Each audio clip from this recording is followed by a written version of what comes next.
కోస్తాంధ్రలోని పలు జిల్లాల్లో ఉన్నట్టుండి భారీ వర్షం కురిసింది. వీధులు, రహదారులపై నీరు నిలవడంతో ప్రజలు, వాహనదారులు ఇబ్బందులు పడ్డారు.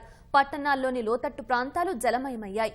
ఒక్కసారిగా కురిసిన వర్షానికి కాసేపు జనజీవనం అస్తవ్యస్తమైంది.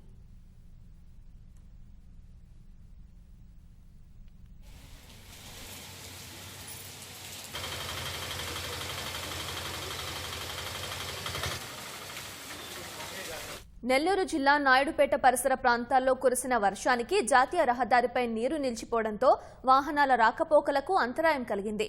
పట్టణంలోని పలు వీధుల్లో వరద నీరు, డ్రైనేజీ నీరుతో కలిసి ప్రవహించడంతో ప్రజలు ఇబ్బందులు పడ్డారు.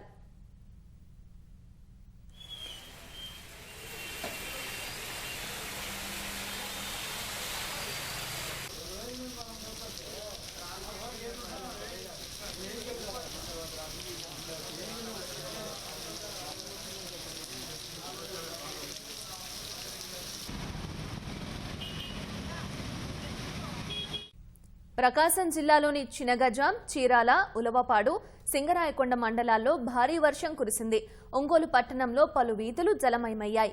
Gandhi road, bus stand road, Sujatanagar, Kurnool road తదితర ప్రాంతాల్లో రహదారులపై నీరు నిలిచిపోయింది.